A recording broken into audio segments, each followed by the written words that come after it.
الكريم أما بعد أعوذ بالله من الشيطان الرجيم بسم الله الرحمن الرحيم الشهر الحرام بالشهر الحرام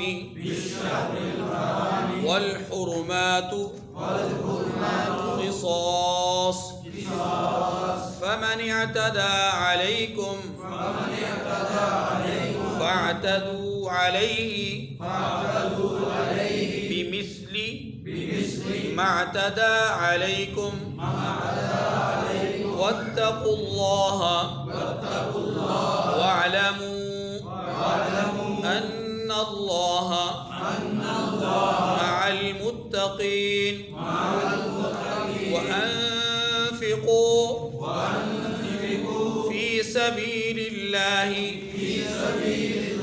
ولا تلقوا بأيديكم إلى التهلكة وأحسنوا إن الله يحب المحسنين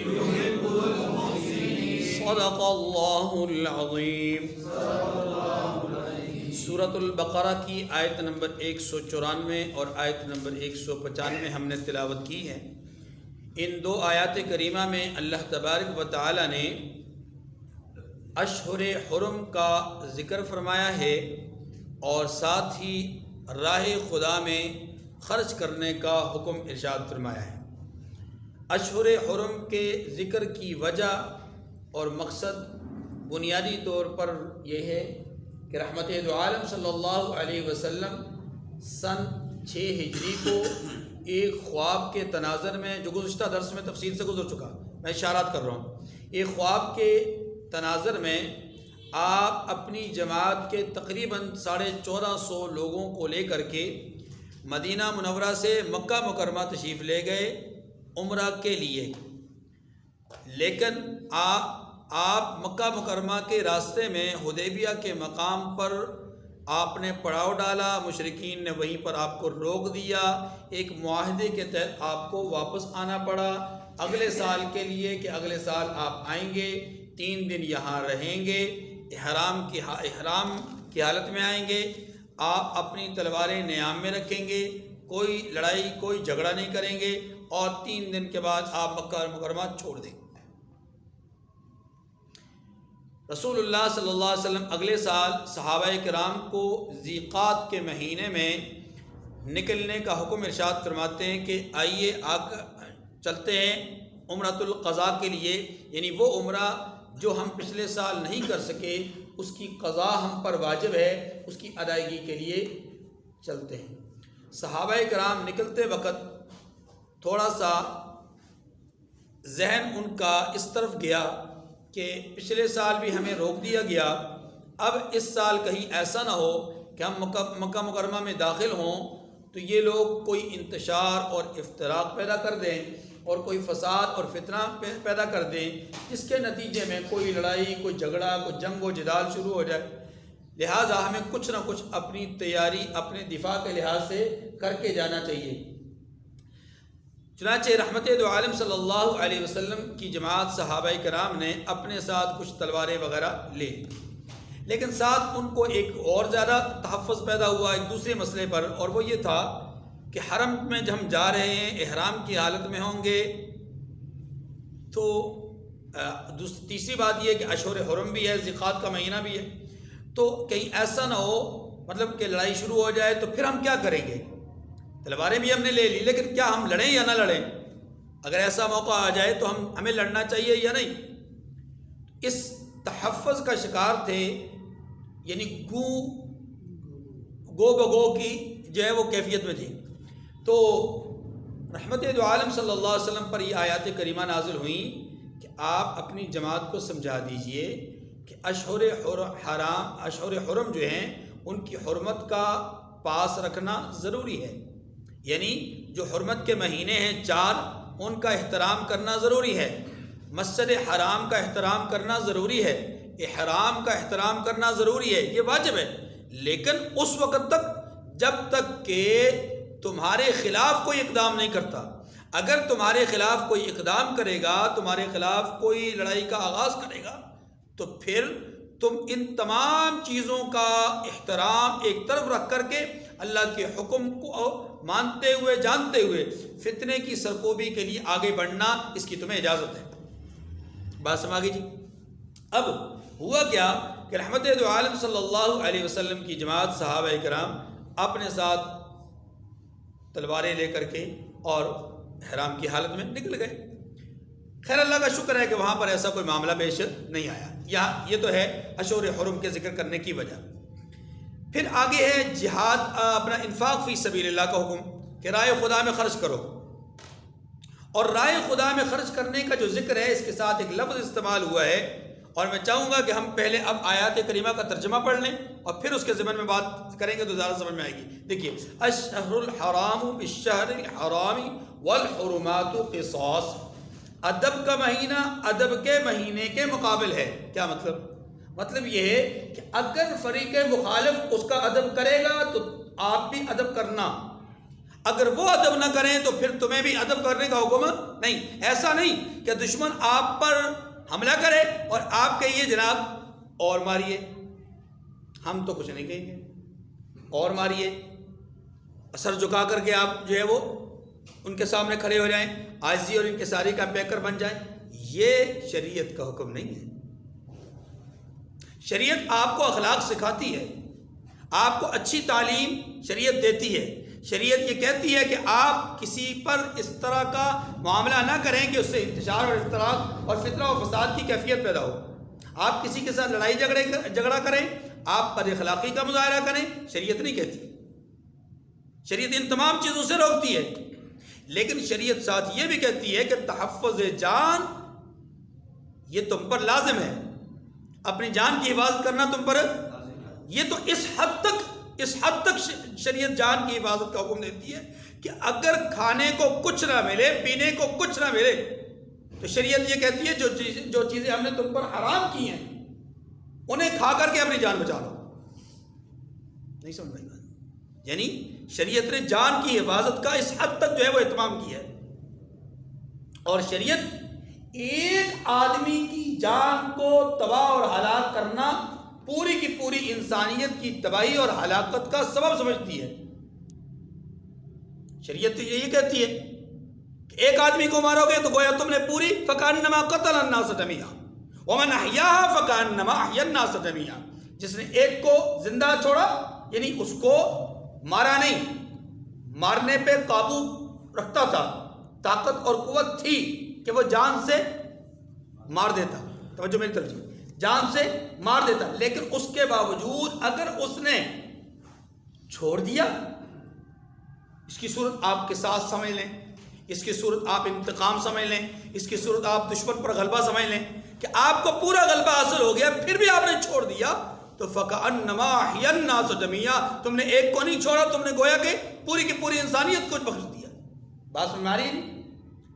تو شریعت تو جان کی حفاظت کا حکم کرتی ہے، لیکن یاد رکھیے کہ جہاں پر ہمیں دشمن نہیں چھیڑے گا، ہم پر وار نہیں کرے گا، ہم پر حملہ نہیں کرے گا، وہاں پر ہمیں شریعت کا حکم یہ ہے کہ پھر ہم پہل نہ کریں، پھر ہم کسی پر ہاتھ نہ اٹھائیں، بلا وجہ کسی پر حملہ نہ کریں. یہ شریعت کا حکم ہے. اب یہاں شریعت نے اسی بات کو سمجھایا، الشہر الحرام بالشہر الحرام، ادب کا مہینہ ادب کے مہینے کے مقابلے میں ہے. کیا مطلب؟ بھائی ایک مہینہ ادب کا دوسرا مہینہ ادب کا، یہ مقابلے میں نہیں. مراد یہ ہے کہ اگر ذیقات کا احترام تم کرنا چاہتے ہو تو تم کرو، لیکن اسی وقت تک جب تک کہ فریق مخالف بھی ادب کرے. اگر وہ اس مہینے کا احترام نہ کرے تو پھر یاد رکھنا، پھر ذیقات جیسے ان کے لیے انہوں نے احترام نہیں کیا، پھر تمہارے لیے اپنی جان کی حفاظت اور اپنا دفاع کرنا لازم ہے. لہٰذا تم اب اس احترام کے چکر میں کہیں اپنی جان نہ کھو دینا، اس احترام کی وجہ سے کہیں اپنے مال کو ضائع نہ کر دینا، اس احترام کی وجہ سے کہیں اپنی عصمتوں کو پامال نہ کروا دینا. کیونکہ دشمن جب حملہ آور ہوتا ہے تو وہ سب چیزوں کو تہہ کرتا ہے، ہر چیز کو پامال کرتا ہے. بات سمجھ آ رہی ہے؟ تو تو اس لیے فرمایا ادب کا مہینہ ادب کے مہینے کے مقابل میں ہے. مطلب یہ ہے کہ اگر فریق مخالف ادب کرے تو تم بھی ادب کرنا، اگر وہ ادب نہ کرے تو پھر تم پر حکم لازم نہیں. اگلی بات، والحرمات قصاص، اور ادب کی چیزیں ایک دوسرے کا بدلہ ہیں. کیا مطلب؟ مطلب یہ ہے کہ ظاہر ہے کہ اگر وہ نرم دلی کا مظاہرہ کریں گے تم بھی نرم دلی کا مظاہرہ کرو، وہ فتنہ فساد نہ کریں تم بھی کسی قسم کی پہل مت کرنا. لیکن اگر وہ قتال کریں تو پھر پیچھے حکم گزر چکا، فَإِن قَاتَلُوكُمْ فَاقْتُلُوهُمْ، اگر وہ تم سے لڑیں تو پھر تم بھی ان سے لڑنا. پھر مت دیکھنا کہ مسجد حرام ہے، پھر مت دیکھنا کہ احرام کی حالت میں ہے، پھر مت دیکھنا کہ ادب کے مہینے. آگے فرمایا فَمَنِ اعْتَدَىٰ عَلَيْكُمْ فَاعْتَدُوا عَلَيْهِ بِمِثْلِ مَا اعْتَدَىٰ عَلَيْكُمْ. اسی حکم کو ایک اور انداز میں بیان کیا جو پیچھے گزر چکا، میں نے جس کا بھی حوالہ دیا. فرمایا اگر کوئی تم پر زیادتی کرے، زیادتی کیسے ہوگی؟ ادب کے مہینے کا احترام نہیں کیا، احرام کا لحاظ نہیں رکھا، ہاں جی، مسجد حرام کا حدود حرم کا لحاظ نہیں رکھا، تو فرمایا فَاعْتَدُوا عَلَيْهِ بِمِثْلِ مَا اعْتَدَىٰ عَلَيْكُمْ، تو جیسی زیادتی وہ تم پر کرے ویسی ہی تم اس پر کرو. کیا مطلب؟ بظاہر اس آیت کریمہ سے تو ایسے لگ رہا ہے کہ زیادتی کرنا جائز ہے. بھائی اس آیت کریمہ سے بظاہر تو یہی معنی معلوم ہو رہا ہے نا کہ وہ زیادتی کریں تو تم بھی زیادتی کرو. تو بظاہر تو یہ معلوم ہو رہا ہے کہ مسلمان کے لیے بھی کہ مسلمان بھی زیادتی کرے تو یہ زیادتی کرنا جائز ہے. نہیں، اس کا مطلب یہ نہیں. اس کا مطلب یہ دیکھیں، یہ محاورتاً ہو رہا ہے، جو تم کرو یعنی جو وہ کرے تم کرو. اینٹ کا جواب پتھر سے دو، ایک محاورہ ہے نا. اس کا مطلب کیا ہے؟ مطلب یہ ہے کہ اگر ان کا رویہ تمہارے ساتھ مشفقانہ نہیں ہے، رحیمانہ نہیں ہے، کریمانہ نہیں ہے، فیاضانہ نہیں ہے، اگر ان کا برتاؤ تمہارے ساتھ انتقامی ہے، سخت گیری کا ہے، کھچاؤ کا ہے، تناؤ کا ہے، لڑائی جھگڑے کا رویہ ہے، اور ان کے رویے میں بد اخلاقی کا مظاہرہ ہے، تو پھر ان کی بد اخلاقی کے مقابلے میں تم ان کے ساتھ سختی کا معاملہ کرو. یہی ان کے لیے بد اخلاقی ہے. جیسا کہ اللہ تبارک و تعالیٰ نے منافقین کے بارے میں فرمایا کہ منافقین مسلمانوں کے ساتھ استہزاء کرتے ہیں. منافقین مسلمانوں کے ساتھ کیا کرتے ہیں؟ مذاق کرتے ہیں، ان کے جو ہے وہ ان کے ساتھ تھیٹر لگاتے ہیں. تو اللہ کیا فرماتے ہیں؟ اللہ یستہزئ بہم، اللہ بھی ان کے ساتھ مذاق کرے گا. اللہ مذاق کرے گا، اللہ مذاق کرے گا، یہ بات تو بظاہر خلاف عقل ہے. تو وہاں بھی اس کا معنی یہی بتلایا تھا کہ اللہ کے مذاق کرنے کا معنی یہ ہے کہ ان کے ساتھ اللہ وہ سلوک کرے گا کہ اس کو دیکھ کر کے اس کے جو دشمن ہوں گے، یعنی جو منافقین کے جو دشمن ہوں گے یعنی مسلمان، اس وقت وہ ان کے ساتھ ہنسیں گے جیسے کہ دنیا میں وہ مسلمانوں کے ساتھ ہنستے تھے. بات ہماری. اس لیے یہاں پر بھی یہ سمجھیے کہ جب اللہ رب العزت نے یہ فرمایا کہ وہ تم پر زیادتی کرے تو اس زیادتی کے بدلے میں تمہیں انتقام لینا یا تمہیں بدلہ لینا ممنوع نہیں ہے. تم بدلہ لو، اسی بدلے کو زیادتی کے الفاظ سے تعبیر کیا گیا ہے، ورنہ مطلقاً زیادتی مراد نہیں ہے. مطلقاً زیادتی مراد، زیادتی تو حرام ہے کسی پر بھی ہو، خواہ وہ مسلمان ہو خواہ وہ کافر ہو. واتقوا اللہ واعلموا ان اللہ مع المتقین، اور اللہ سے ڈرتے رہو اور جان رکھو کہ اللہ ڈرنے والوں کے ساتھ. یہ جملہ پچھلے جملے کی خوب وضاحت کرتا ہے. پیچھے جملہ کیا تھا کہ جیسے وہ زیادتی کریں تم بھی ویسی زیادتی کرنا، ساتھ کیا کہہ دیا؟ واتقوا اللہ، اللہ سے ڈرو. اس کا مطلب کیا ہوا؟ زیادتی کرنے والا تو خدا خوفی کا مظاہرہ نہیں کرتا.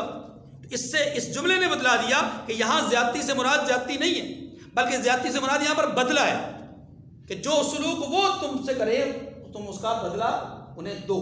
اور یہ بدلہ دینا ہی تمہارا ان کے ساتھ کیا ہے کہ وہ زیادتی کریں گے، جب انہیں اس کا بدلہ پورا ملے گا تو وہ سمجھیں گے کہ ہمارے ساتھ بھی اسی طرح کی زیادتی ہو رہی ہے. حالانکہ ان کے ساتھ زیادتی نہیں ہے حقیقت میں، وہ تو ان کا بدلہ ہے، وہ تو ان کے اعمال کی سزا ہے جو انہیں اللہ تمہارے ہاتھوں سے دے رہے ہیں. لیکن اگر یاد رکھو تم کہیں ایسا نہ ہو کہ وہ لڑائی شروع کریں یا کچھ ایسا معاملہ کریں اور تم اس سے کہیں بڑھ چڑھ کے کام لو. اس کی ایک مثال کیا ہے؟ اس کی ایک مثال یہ کہ ان کے نوجوان تمہارے خلاف لڑنے آئیں، تم ان کے بوڑھوں کو بھی مار دو، تو یہ زیادتی ہے. یہ کیا ہے؟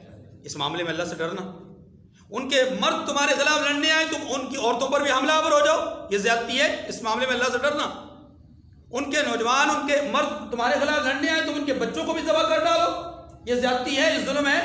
اس معاملے میں اللہ سے ڈرنا. واتقوا اللہ کہہ کر کے اس بات کی طرف اشارہ کر دیا کہ تم نے اللہ کے خوف کو اپنے دامن سے چھڑانا نہیں, یا یوں سمجھ لیں کہ اللہ کا خوف کو اپنے دل سے نکالنا نہیں, بلکہ خدا خوفی کی بنیاد پر سارے معاملات کرنے. اگر تم نے بدلہ لینا ہے تو اتنا ہی لینا ہے جتنا تمہارے ساتھ زیادتی ہو رہی ہے. وَاعْلَمُوا أَنَّ اللَّهَ مَعَ الْمُتَّقِينَ, یہ جملہ زبردست ہے. فرمایا کہ جان لو کہ اللہ ڈرنے والوں کے ساتھ ہے. کیا مطلب؟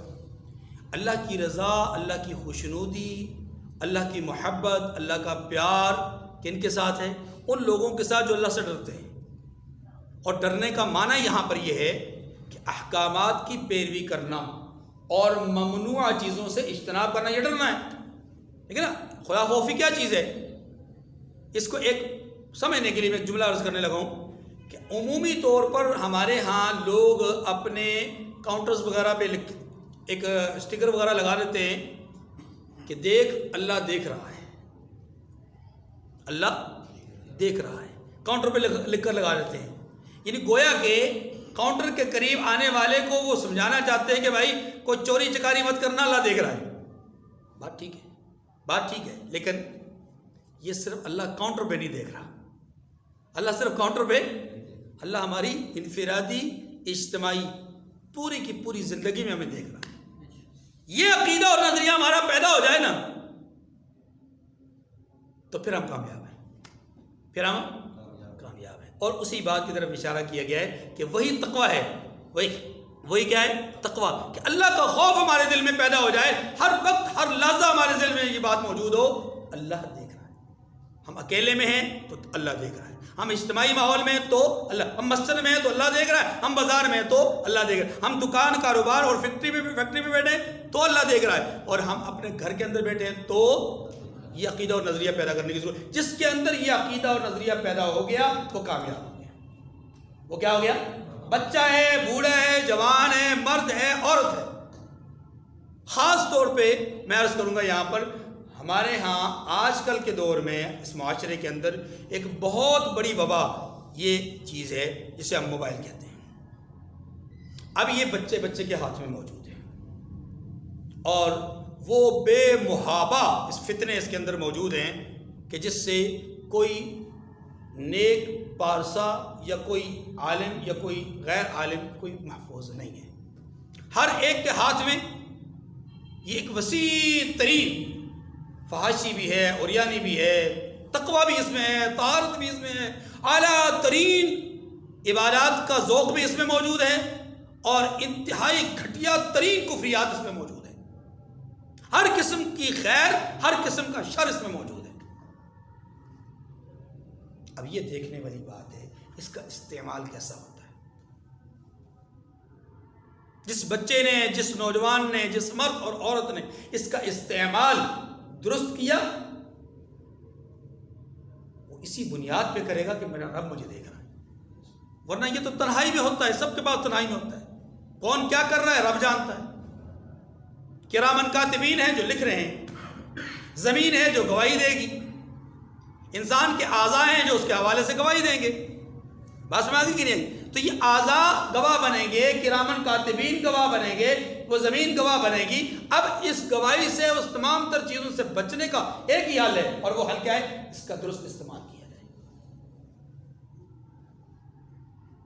آپ مختلف قسم کے اکاؤنٹس بنائیں, آپ نے مختلف قسم کے سوشل میڈیا کے جو اکاؤنٹس ہیں وہ بنائیں, ان کو استعمال کریں, لیکن ان کا استعمال جائز کریں. آپ تصاویر پر ماشاءاللہ لکھنے کے بجائے آپ اچھی پوسٹیں کریں. آپ غیر مصدقہ ویڈیوز, غیر مصدقہ معلومات آپ لوگوں کو شیئر مت کریں. جس کی تصدیق نہیں وہ شیئر مت کریں. اگر ایک بھی غلط چیز اگر آپ شیئر کر دیں گے تو وہ جہاں تک چلے گی اس کا سارا وبال آپ تک پہنچے. کسی کی شخصیت کو داغدار بنانا یا کسی کی شخصیت کو بہت اونچا آسمان تک پہنچانا, یہ اس کا بڑا آسان کام ہے. یہ اتنی ناہنجار چیز ہے کہ بڑے بڑے پارساؤں کو تہ تیغ ڈال دیتی ہیں, تہ خاک ملا دیتی ہیں, زمین بوس کر دیتی ہیں. اور کئی ایسے لوگ ہیں کہ جنہیں یہ ناہنجار چیز باوجود اس کے کہ وہ شاید بہت زیادہ دنیاوی اعتبار سے اخروی اعتبار سے اس قابل نہیں ہوتے کہ ان کا ذکر بھی کیا جائے، لیکن ان کے نزدیک وہ پارساز ہوتے۔ اس لیے اللہ سے ڈر، اللہ کا خوف ہر وقت ہر لحظہ ہمارے دل میں ہونا چاہیے۔ یہ بچوں کے دل میں بھی، جوانوں کے دل میں بھی، ہم بوڑھوں کے دل میں بھی ہونا چاہیے۔ ایسا نہیں ہے کہ بوڑھے اس سے ماورا ہیں، مستثنیٰ ہیں، نہیں، سب اللہ کے ہاں جواب دیں ہیں۔ تو فرمایا واتقوا اللہ واعلموا ان اللہ مع المتقین، اللہ سے ڈرتے رہو اور جان رکھو کہ اللہ ڈرنے والوں کے ساتھ ہے۔ وانفقوا فی سبیل اللہ، اور اللہ کی راہ میں خرچ کرو۔ اللہ کی راہ میں، راہ خدا میں خرچ کرنے کے مختلف صورتیں ہیں راہ خدا میں خرچ کرنے کی۔ نمبر 1، انفقوا فی سبیل اللہ کے اندر زکوٰۃ کا حکم، زکوٰۃ سب سے پہلے اس میں شامل۔ نمبر 2، صدقہ فطر، قربانی، صدقات واجبہ، نظر نیاز وغیرہ جو بھی انسان مانتا ہے، منت وغیرہ، وہ سارا اس میں شامل ہے۔ نمبر 3، صدقات نافلہ، یعنی نفلی صدقات جو ہم پر واجب نہیں ہوتے، فرض نہیں ہوتے، لیکن ہم اپنے غریبوں کو، مسکینوں کو، اپنے رشتہ داروں کو، اپنے جو ضرورت مند ملازمین ہیں، دوست و احباب ہیں، جاننے والے ہیں، محلے والے ہیں، ان کے ساتھ وقتاً فوقتاً جو تعاون کرتے ہیں، یہ صدقات نافلہ کہلاتے ہیں۔ یہ بھی انفقوا فی سبیل اللہ کا حصہ ہے۔ یاد رکھیے رحمت دو عالم صلی اللہ علیہ وسلم نے ارشاد فرمایا کہ زکوٰۃ کے علاوہ مال کو بھی اللہ کی راہ میں خرچ کرو۔ ہمارے ہاں بہت سارے لوگ اول تو زکوٰۃ ادا نہیں کرتے، اور اگر زکوٰۃ ادا کرتے ہیں تو صرف زکوٰۃ ادا کرتے ہیں اور وہ یہ سمجھتے ہیں کہ ہم نے سال بھر میں اللہ کی راہ میں اپنے مال کو خرچ کر دیا، اب اس کے بعد ہم پر کوئی حق نہیں ہے۔ نہیں، بلکہ اپنے مال میں سے خرچ کرنے کی 7 صورتیں ہیں۔ پہلی صورت زکوٰۃ، دوسری صورت صدقات واجبہ، تیسری صورت صدقات نافلہ، اور چوتھی صورت مساجد وغیرہ کے اکرام میں خرچ کرنا۔ اس کو کہتے ہیں وقف، جو وقف مال ہوتے ہیں یا وقف چیزیں ہوتی ہیں ان میں اپنے مال کو خرچ کرنا۔ مساجد ہیں، مدارس ہیں، مساجد اور مدارس میں کام کرنے والے لوگ ہیں۔ نمبر 5، حج اور عمرہ کے لیے اپنے مال کو خرچ کرنا، یہ انفقوا فی سبیل اللہ کا حصہ ہے۔ نمبر 6، جہاد میں اپنے مال کو خرچ کرنا، انفقوا فی سبیل اللہ کا حصہ ہے۔ اور پھر نمبر 7 پہ انفقوا فی سبیل اللہ کا 7ویں نمبر پہ جو حصہ ہے وہ کیا ہے؟ اپنے اہل و عیال پر خرچ کرنا۔ اچھا جی، اپنے اہل و عیال پر خرچ کرنا بھی کیا ہے؟ انفقوا فی سبیل اللہ کا حصہ ہے۔ 7 قسمیں میں نے آپ کو بیان کی، پھر دوبارہ عرض کر دیتا ہوں۔ نمبر 1 زکوٰۃ، نمبر 2 صدقات واجبہ، نمبر 3 صدقات نافلہ یعنی نفلی صدقات، اور نمبر 4 وقف صورتوں پر اپنے مال خرچ کرنا، یعنی مساجد، مدارس یا یتیموں کے ادارے، فلاحی ادارے، یہ سارے کے سارے وقف ادارے ہوتے ہیں۔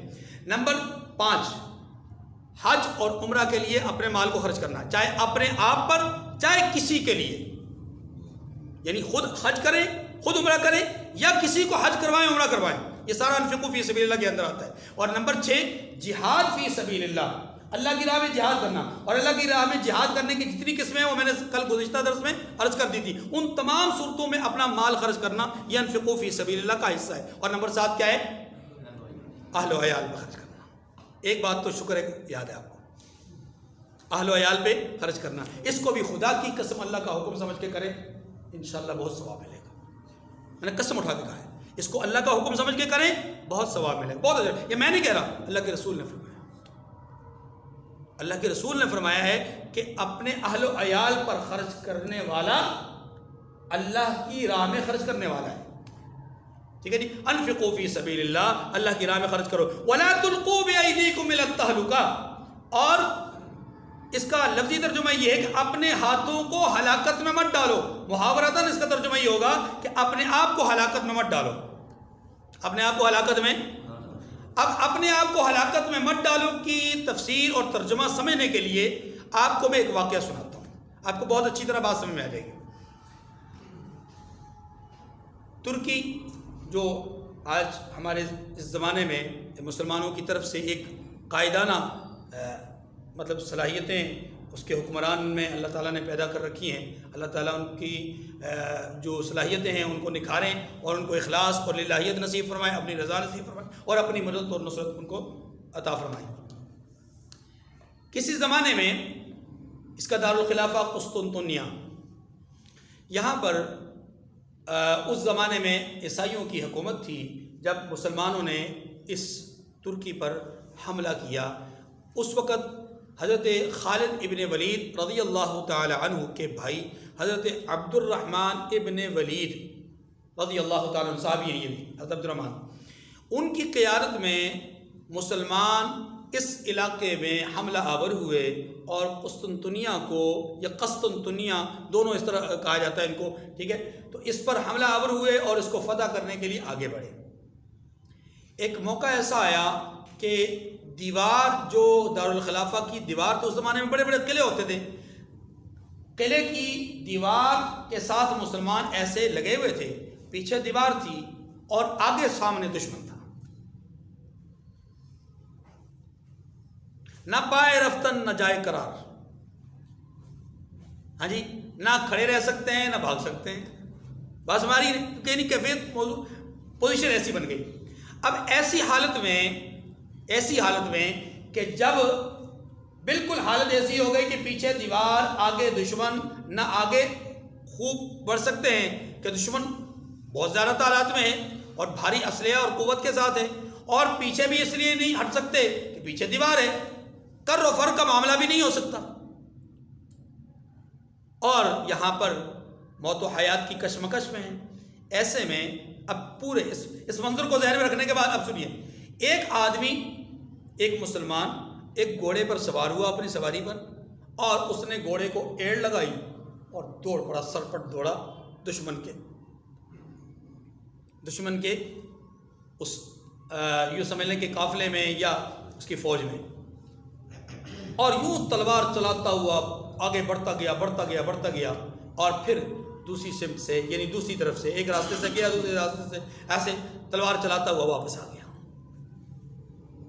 اس حالت کو دیکھ کر کے ایک شخص نے، بہت سارے لوگ ہوتے ہیں نا جی، موقع بموقع ان کو عادت ہوتی ہے، ذوق ہوتا ہے ان کو کوئی نہ کوئی آیت کریمہ فٹ کرنے کا، احادیث مبارکہ میں سے کوئی حدیث فٹ کرنے کا، اپنی معلومات کو ظاہر کرنے کا کہ میں بڑا معلوماتی آدمی ہوں۔ بعض لوگوں کی طبیعت میں ایسا ہوتا ہے، بعض لوگ اخلاص کی بنیاد پہ ایسا کرتے ہیں، بعض لوگ اپنے علم کو ظاہر کرنے کے لیے کرتے ہیں، واللہ، لیکن بہرحال کچھ لوگوں کی طبیعت ایسی ہوتی ہے کہ وہ موقع بموقع کچھ نہ کچھ کہہ دیتے ہیں۔ ہوا یہ کہ جب وہ شخص، وہ مسلمان بڑے واپس آئے تو ان کو دیکھ کر کے ایک صاحب نے یہ آیت کریمہ پڑھ دی، وَلَا تُلْقُوا بِأَيْدِيكُمْ إِلَى التَّهْلُكَةِ، اپنے آپ کو ہلاکت میں مت ڈالو۔ جب یہ آیت کریمہ سنی نا تو وہاں پر میزبان رسول حضرت ابو ایوب انصاری رضی اللہ تعالی عنہ، جن کی قبر مبارک اسی قسطنطنیہ کی دیوار کے نیچے ہے، یعنی دیوار کے ساتھ ہی وہ قبر ہے، حضرت ابو ایوب انصاری رضی اللہ تعالی عنہ وہیں پر کھڑے تھے۔ آپ نے فرمایا کہ آیت کریمہ کا یہ مطلب ہرگز نہیں ہے جو تم بیان کر رہے ہو، تم نے آیت کا مطلب غلط بیان کیا ہے، یعنی تم یہ ثابت کرنا چاہتے ہو کہ دشمن کے قافلے میں دشمن کے ساتھ جو ہے وہ جنگ کرنے کے لیے آگے بڑھنا یا اپنے آپ کو ہلاکت اور تباہی میں ڈالنا ہے، ہرگز نہیں، یہ معنی ہرگز نہیں ہے، بلکہ اس کا معنی کیا ہے؟ اب حضرت ابو ایوب انصاری اس کا معنی سمجھاتے ہیں، اب وہ معنی سمجھیے گا۔ حضرت ابو ایوب انصاری کہتے ہیں کہ اس کا معنی اور مفہوم یہ آیت کریمہ کب نازل ہوئی، اس کو سمجھو کہ جب مسلمان مکہ مکرمہ سے ہجرت کر کے مدینہ منورہ آئے، ابتدائی طور پہ مہاجرین کے پاس تھا کچھ نہیں، تو ہم نے ان کی مدد کی، نصرت کی، پھر مسلمان ہم سب نے مل کر کے دشمن کا مقابلہ کیا، بدر میں، احد میں، حنین میں، وغیرہ وغیرہ، ہاں جی، اور پھر ایک موقع ایسا آیا کہ جب مسلمانوں کا مالی اعتبار سے حال یہ ہوا کہ ماشاءاللہ مضبوط ہو گئے، ہم انصار بھی مضبوط ہو گئے، مہاجرین بھی مضبوط ہو گئے، تو ہم انصار کے دل میں، اب ابو ایوب انصاری کہتے ہیں رضی اللہ تعالیٰ عنہ کہتے ہیں کہ ہم انصار کے دل میں یہ بات آئی کہ ہم نے الحمدللہ مسلمانوں کی بڑی مدد کی، مہاجرین کی بڑی نصرت کی ہے، ان کو اپنے گھر دیے ہیں، اپنے کاروبار دیے ہیں، کاروباروں میں شریک کیا، زمینوں میں شریک کیا، ان کے ساتھ مل کر کے جنگ کی، جہاد کیا، لڑائی کی، ہاں جی، اب دشمن پر فتوحات حاصل ہو رہی ہیں، مال غنیمت خوب مل رہا ہے، لہٰذا اب اگر ہم کچھ عرصہ اپنی کاشتکاری کی طرف توجہ دیں اور میدان جنگ میں نہ جائیں، محاذ جنگ پہ کچھ عرصے کے لیے نہ جائیں، بلکہ وہ جو توجہات اب ہم محاذ جنگ پہ دیا کرتے ہیں وہ ادھر اپنی کاشتکاری پہ، تجارت پہ، اپنی زراعت پہ دیں تو ہمیں فائدہ ہوگا۔ اب یہ خیال ہمارے دلوں میں آیا، یہ خیال ہمارے دلوں میں، ہم میں سے کئی لوگوں کے، انصار کے دلوں میں یہ خیال آیا۔ اللہ تبارک و تعالیٰ نے یہ آیت کریمہ نازل فرما دی کہ کیا سوچ رہے ہو، کیا چاہتے ہو، اپنے آپ کو ہلاک کرنا چاہتے ہو؟ راہ خدا میں خرچ کرنا اور جہاد کرنا یہ تباہی اور ہلاکت اور بربادی سے بچنے کا طریقہ ہے۔ اگر اللہ کے ہاں تباہی اور بربادی سے بچنا چاہتے ہو تو ان دو کاموں کو اپنے لیے لازم سمجھ لو، انفاق فی سبیل اللہ، جہاد فی سبیل اللہ۔ جب تم اللہ کی راہ میں خرچ کرنا چھوڑ دو گے اور جب تم جہاد کرنا چھوڑ دو گے تو پھر یاد رکھو ہلاکت اور تباہی اور بربادی سے تمہیں کوئی نہیں روک سکتا۔ آپ غور کیجئے، سن 2000 سے پیچھے مسلمانوں کے حالات کیا تھے، خاص طور پہ مسلمانان پاکستان کے، اور سن 2000 کے بعد کے حالات کیا ہیں۔ سن 2000 کے بعد کے کیا حالات ہیں کہ یہاں مدارس کے ساتھ، مساجد کے ساتھ، دینی اداروں کے ساتھ، فلاحی اداروں کے ساتھ تعاون کرنے کو ممنوع چیز قرار دیا گیا۔ نتیجہ کیا ہوا؟ لوگ آہستہ آہستہ آہستہ پیچھے ہٹتے گئے اور انفاق فی سبیل اللہ کا جذبہ ہی ختم ہو گیا۔